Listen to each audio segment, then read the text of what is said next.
तो अब आपके लिए बेहतरीन मौका है। तो फिर सर उस हिसाब से कौन से सेक्टर हैं, शेयर हैं जिस पर ध्यान दें? दो तरह के सेक्टर इस वक्त मुझे सबसे ज़्यादा पसंद है। पहला सेक्टर है rate sensitive. Rate sensitive sector से मतलब क्या है, वो सेक्टर जो ब्याज दरों से प्रभावित होते हैं। इस वक्त भारतीय बाजारों की सबसे बड़ी थीम जो बन रही है वो ये है कि ब्याज दरें नीचे आने की तैयारी में। अप्रैल के पहले हफ्ते में फिर से अगली मीटिंग है पॉलिसी की। जिस तरह से आपका इंटरेस्ट 3.6% इन्फ्लेशन 3.6% के आसपास है, पूरी संभावना है कि एक कट और आपको मिलेगा। घटती हुई ब्याज दरें सिस्टम में एक इंडिकेशन देती है।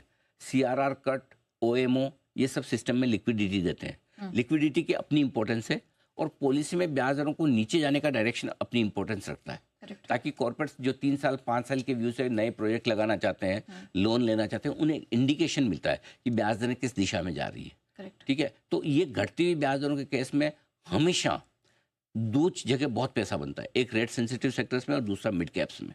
ये ध्यान रखिएगा। तो रेट सेंसिटिव सेक्टर्स में सबसे ज़्यादा आपके लिए नंबर 1 क्या है? NBFC। बैंक नहीं, NBFC ज़्यादा पैसा बना कर देंगे और उसके बाद बैंक, दोनों बना के देंगे। NBFC में आपको अच्छी NBFC चुनिए जहाँ NPA वगैरह कम हो, अनसिक्योर्ड लोन थोड़े कम हो, जहाँ सिक्योर्ड लोन वाली NBFCs हो वो ज़्यादा चुने।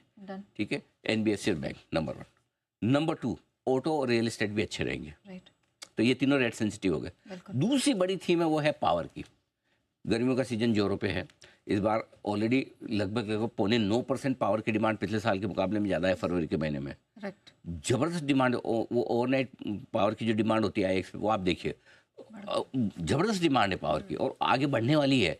Power share directly indirectly power generation, power transmission, power equipment, ये पावर से जुड़े हुए सारे सेक्टर्स हैं, इनमें बढ़िया तेजी अच्छी मजबूती रहेगी।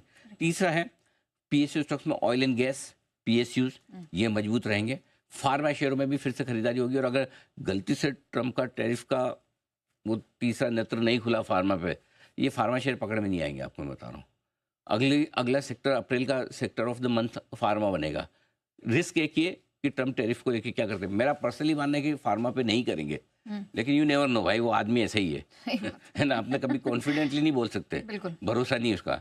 वो एक बार टाइट करके बोलेगा ताकि थोड़ा नीचे कर दे टैरिफ और फिर हटा देगा। प्रेशर टैक्टिक्स में कुछ भी कर सकता, बट इवेंचुअली फार्मा पे वो टैरिफ नहीं लगा सकते, क्योंकि हमारी जितनी सस्ती दवाएं वो अमेरिका वाले कभी जिंदगी में बना ही नहीं पाएंगे, और बिना दवा रह नहीं पाएंगे। बिल्कुल राइट। सो फार्मा थोड़ा मुझे इंसुलेटेड लगता है। एक और फिर से सेंटेंस है, वापस से बोल रहा हूँ, अच्छी क्वालिटी के मिड कैप शेयर जहाँ अभी भी रिकवरी ज़्यादा नहीं हो वहाँ खरीदारी जरूर करनी चाहिए। ओके सर, वैसे तो आपने सारे मुद्दे की बात कर दी, बट एक चीज़ जो मैं शायद आपको याद दिलाना चाहूँगी कि होली पे जाने से पहले भी आपने कहा था और कई बार आप मेंशन कर चुके हैं कि डॉलर इंडेक्स का नीचे आना और रुपए का स्ट्रेंथन होना। देखो आप देखो ना, 110 से डॉलर इंडेक्स घटकर 103 104 की रेंज में आ गया है। ठीक है, हमारा रुपया 2 महीने के ऊपरी स्तरों पर है। ये जो वीकली गेन आया है, ऐसा पिछले 2 साल में कभी नहीं हुआ।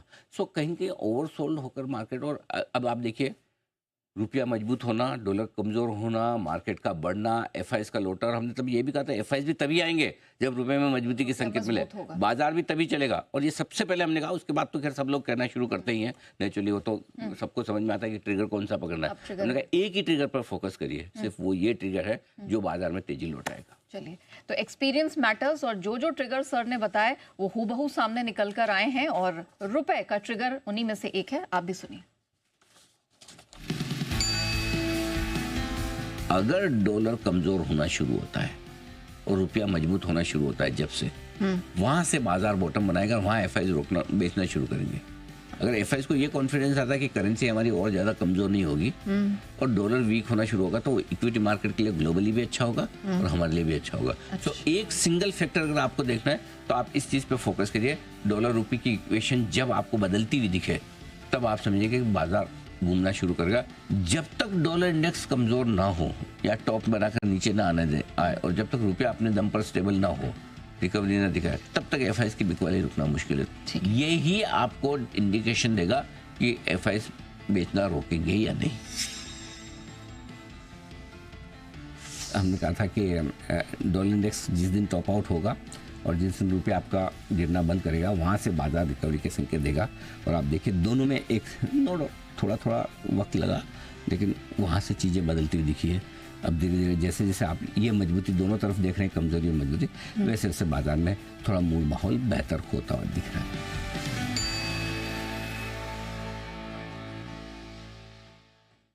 तो डॉलर लुढ़का, रुपया यहाँ से हुआ मजबूत 2.5 महीने की ऊंचाई पर और फाइनली हम देख रहे हैं कुछ एफआईएस का कॉन्फिडेंस है। ये सारे फैक्टर्स का मिश्रण है और यहाँ स्ट्रेंथ के पूरे संकेत है। लेकिन आइए बढ़ते हैं आगे।